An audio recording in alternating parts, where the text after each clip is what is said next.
Olá a todos, sejam bem-vindos ao canal Cardio Trials. Aqui você fica por dentro do que há de mais moderno e relevante dentro da cardiologia.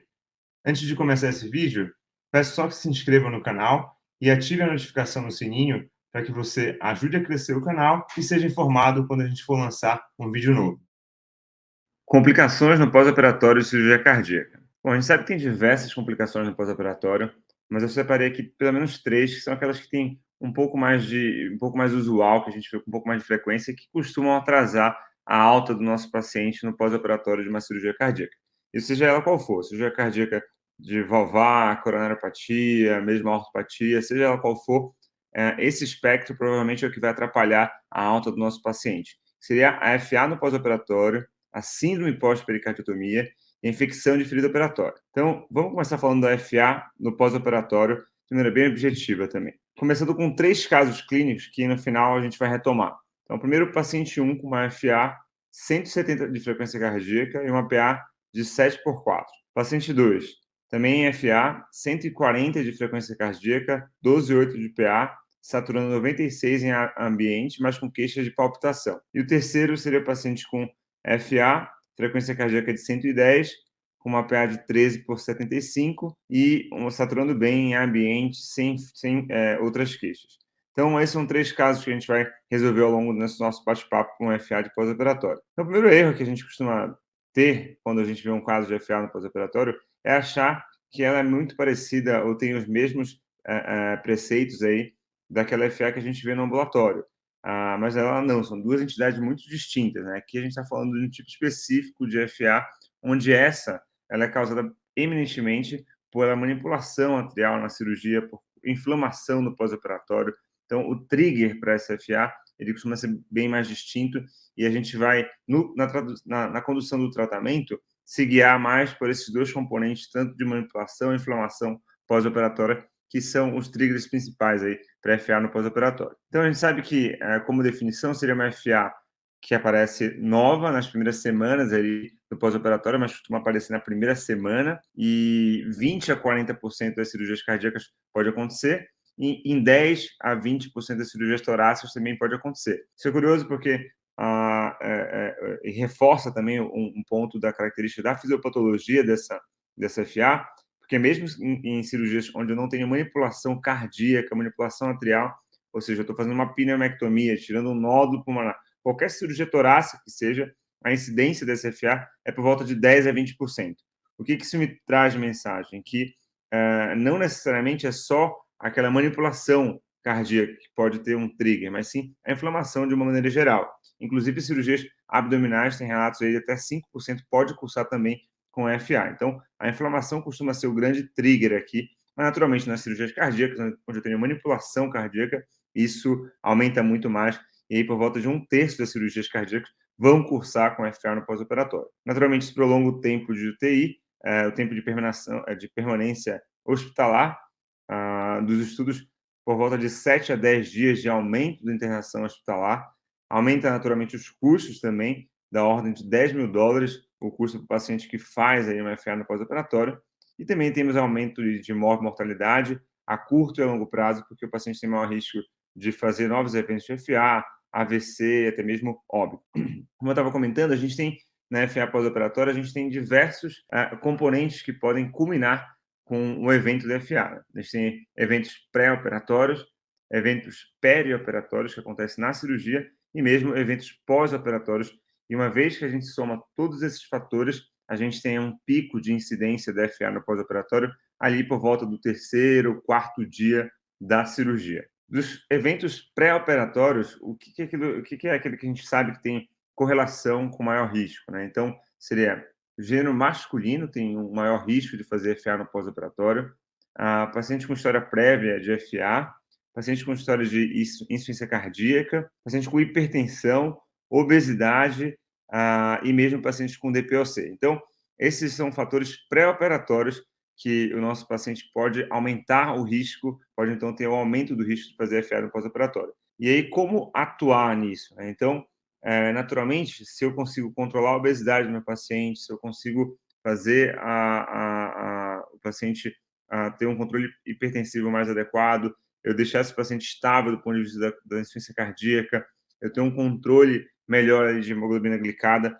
Todos esses são fatores no pré-operatório que vão me auxiliar a tentar reduzir um pouquinho a incidência nesse grupo que tem o maior risco de fazer FA no pós-operatório. Quais são as complicadoras ali perioperatório, né? Aquilo que acontece na cirurgia que a gente não tem muito como manejar.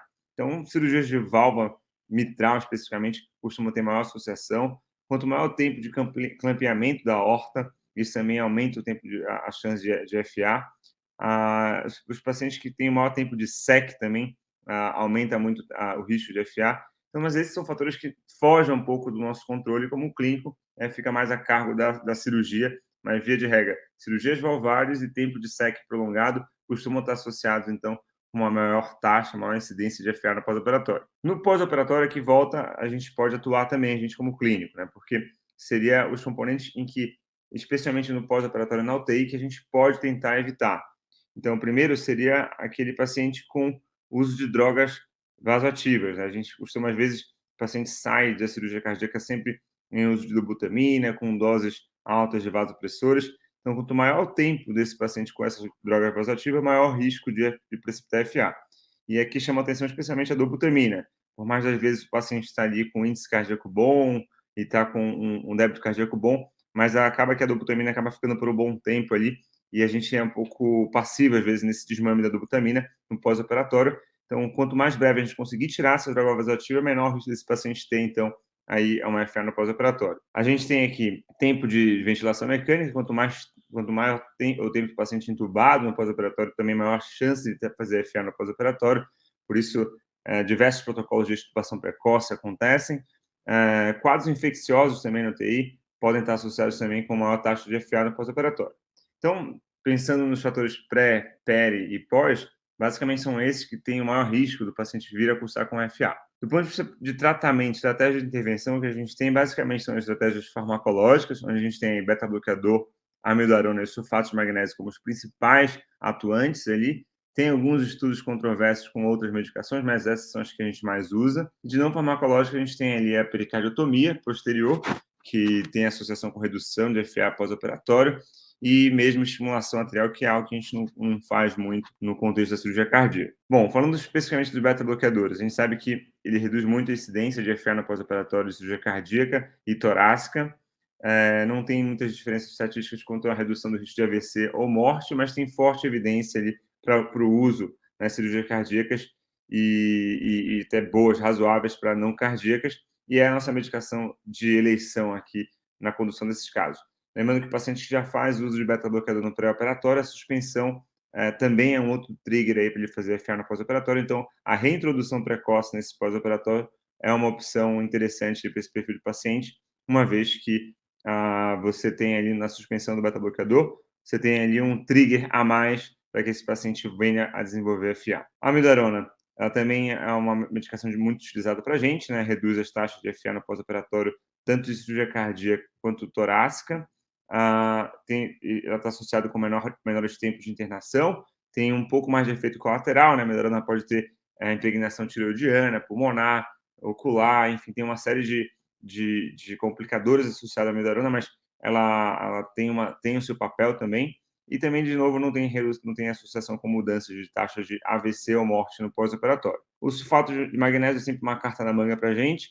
Ele também costuma reduzir ali, as taxas de FA em cirurgias cardíacas e torácicas, e é uma alternativa quando contraindicada o uso de beta-bloqueador ou mesmo amiodarona. Voltando então para os nossos 3 perfis de paciente que a gente tinha conversado, paciente 1, então, aquele paciente que está com uma FA de alta resposta, 170 de frequência cardíaca e PA 7,4.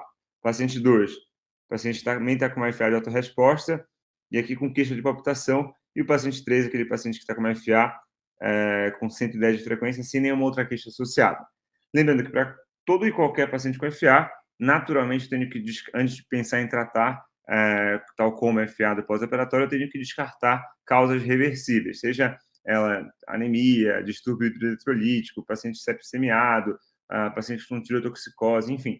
Tenho que descartar que existe um trigger tratável ali, vamos dizer assim, porque se o paciente está em FA com anemia, você vai fazer transfusão. Se o paciente está com FA com a sepsia, você vai tratar a infecção.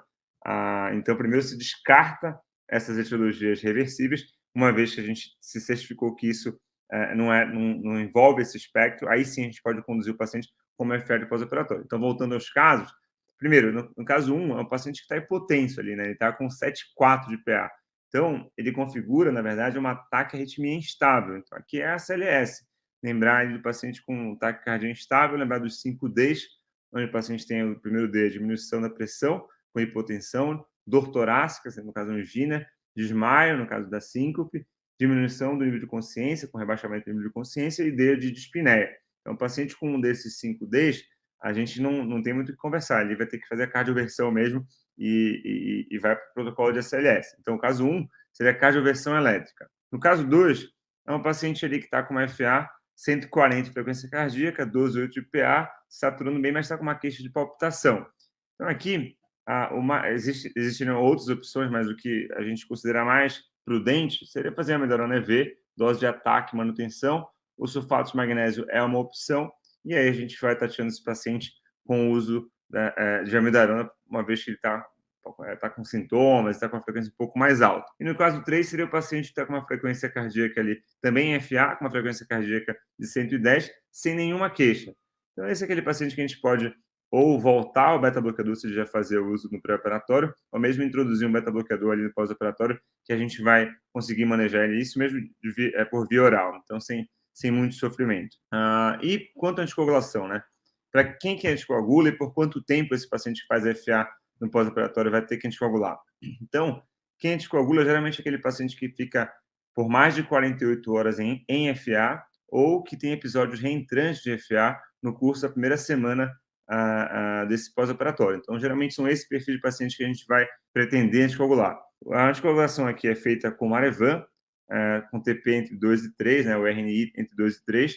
Não temos evidências aqui para NOAC, tem alguns estudos em curso para isso, mas ainda a gente não tem evidência para isso.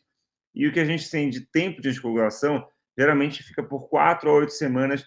A gente aqui na nossa instituição costuma deixar por 6 semanas de anticoagulação, e aí o paciente volta, a gente pede um holter para esse paciente, e confirmando que esse paciente não está mais em FA, aí sim a gente pode pensar em suspender.